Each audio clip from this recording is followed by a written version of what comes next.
Bonsoir, une nouvelle journée nationale de protestation demain contre la réforme des retraites. Un certain nombre de syndicats y participent d'une manière pas toujours solidaire localement. Mobilisation à midi en tout cas dans le centre de Paris, mais côté transport, eh bien la capitale et ses environs ne devraient pas être affectés à la différence de ce qui peut se passer dans 20 autres villes.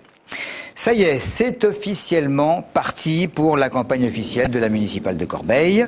Ce week-end, les personnalités composant les listes des 3 prétendants au fauteuil de maire se succédaient ou se croisaient dans les rues en distribuant des tracts. Les habitants ont donc depuis ce matin revu fleurir divers panneaux et affiches électorales pour un premier tour le 5 décembre prochain.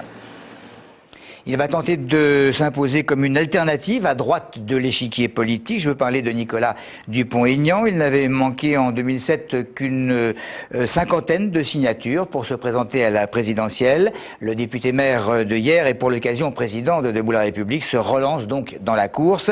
La liste qu'il avait présentée aux dernières régionales, il faut le savoir, avait atteint plus de 4% des voix. La réalité, c'est qu'il y a une propagande incroyable sur l'euro, alors que l'euro est la cause majeure aujourd'hui du chômage de masse. La vie chère, les Français l'ont tous constaté en voyant leur porte-monnaie vidé, mais maintenant, ça asphyxie nos entreprises qui n'exportent plus, les déficits sont considérables, et surtout, elles partent à l'étranger. Donc il y a bien un moment où il faut réagir. Et comme il y a un grand silence, que c'est un dogme, un tabou, il a bien fallu un moment que je fasse ce geste un peu provocateur pour dire, mais est-ce qu'on va réagir ? Est-ce qu'on ne va pas laisser nos agriculteurs, nos industriels, les ouvriers crever parce qu'on a une monnaie trop chère? Donc, à un moment, il faut réagir. Voilà. Les gens du voyage, ils n'ont nulle part où aller dans le département lorsqu'ils veulent se réunir nombreux. Il n'existe qu'une seule aire de grand passage. La préfecture et le conseil général promettent de trouver un accord d'ici fin janvier pour améliorer leurs conditions d'accueil. Hier encore, une centaine de caravanes se sont installées sur un parking à Athis-Mons. Christophe Garnier. Hier encore, cette cinquantaine de caravanes a dû s'installer sur ce parking d'Athis-Mons. Pourtant, au début du mois, la préfecture et le conseil général leur promettaient de réunir au plus vite les communes du département pour trouver des terrains pour les accueillir. Aujourd'hui, la communauté balance entre fatalisme et pessimisme. Vous savez, on va plutôt en s'enfonçant que plutôt en remontant. Donc, il faut laisser faire le temps, quoi. Pour l'instant, bon, c'est nous qui sommes embêtés, quoi. Le précédent schéma départemental date de 2003. Il n'a jamais été appliqué. Il prévoyait 4 aires de grand passage. Un seul a été ouvert et encore, les associations le jugent impraticable. Aujourd'hui, la communauté demande au moins de petits terrains familiaux où, comme ici, les gens du voyage s'engagent à tout payer. J'estime qu'on passe les derniers, quoi. On aurait dû s'occuper des gens du voyage il y a un certain nombre d'années déjà.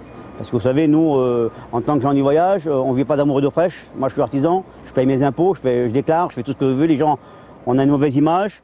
Alors il faut qu'on va travailler, tout en chassant de droite et de gauche l'hiver. Les enfants, il faut qu'ils vont à l'école. Il faut qu'on paye nos charges, il faut qu'on paye tout. On a une vie qui n'est pas facile. Cette petite communauté devrait rester sur ce parking d'Athis-Mons jusqu'au mois de janvier. Elle espère des avancées d'ici là. On n'en finit pas de décortiquer les récents propos du pape concernant l'usage ou l'utilité du préservatif. Avancé selon certains, absolument pas, rétorquent d'autres personnes. Alors nous avons demandé leur avis à quelques Essonniens. Ça peut être qu'une bonne chose. C'est important, quoi. C'est pas trop tôt. Il était temps. Déjà, je suis un musulman, je sais pas qu'est-ce qu'ils pensent. Je suis pas concernée. Moi, je suis pas chrétien, tout ça, je suis musulman. Alors après, c'est leurs histoires, moi, je m'en mêle pas là-dedans. L'Église catholique avait un peu de retard de ce point de vue-là, quoi. C'est bien insuffisant. Je considère que c'est une bonne avancée, mais c'est pas la solution à la maladie du sida, de toute façon. La maladie du sida, il n'y aura plus de sida quand il n'y aura que de la fidélité, et puis c'est tout. Ça m'intéresse pas trop de ce qu'il raconte, donc... Forcément, il y a beaucoup de gens qui l'écoutent. C'est quand même la religion majeure, donc c'est forcé que ça change. Je n'ai aucune idée, je ne sais même pas qu'il a déclaré quelque chose. C'est une évolution au monde d'aujourd'hui. Moi, ça me paraît très très bien. Et puis pour la France, pour l'Europe, pour l'Afrique, pour tous les couples qui le veulent et tous ceux qui pratiquent une sexualité normale, ça me paraît tout à fait logique. Les musulmans sont satisfaits particulièrement à Grigny. Samedi, une stèle symbolique a été posée sur le futur lieu de la mosquée, la fameuse mosquée que 22 communautés musulmanes appellent leur prière depuis maintenant 8 ans. Mais ce n'est qu'en septembre dernier que le bail a pu être signé avec la municipalité. La mosquée qui pourra accueillir jusqu'à 1800 fidèles. On va écouter des précisions du président de l'Union des musulmans de Grigny, recueilli par Virginia Forgac et Sacha Perrin-Bayard.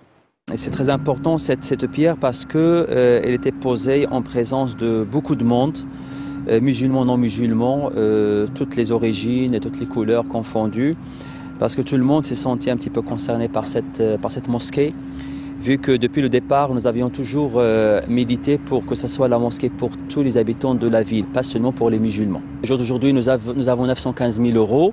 Nous, on a voulu franchir le seuil symbolique de 1 million pour commencer les travaux, mais il reste effectivement 3,5 millions qui de toute façon, nous avons l'intention d'utiliser tous les moyens, on va dire, encourageants pour que les fidèles de Grigny et des environs, voire même de la France, pour que l'aide arrive. Sans transition, trop d'immigrés sont aujourd'hui tenus en marge de la société française. Petite phrase signée Manuel Valls, le député maire d'Évry, qui sera demain en Algérie et qui se dit d'autre part convaincu de l'aspect incontournable du partenariat entre les deux pays, partenariat économique notamment. Les meurtres de la Nationale 20, des années après, des familles des jeunes victimes tentent de persuader la justice de rouvrir les dossiers. Il y a quelques mois, des traces d'ADN sur de vieux scellés ont pu aboutir à l'identification d'un homme. D'un côté, on réclame justice et de l'autre, des preuves supplémentaires pour tenter de passer outre la prescription. Un week-end sportif bien rempli. Je vous propose quelques images de foot et de rugby signé Olivier Roche. L'actualité sportive ce week-end, c'était bien sûr la Coupe de France. Sainte-Geneviève en CFA2 recevait le Paris FC, club de National. Et la logique de la division a été respectée puisque c'est Paris qui s'impose 1-0. Les hommes d'Emmanuel Dorado n'ont pourtant pas démérité. Et même si la Coupe de France n'était pas une priorité, les Génovéfins peuvent nourrir certains regrets.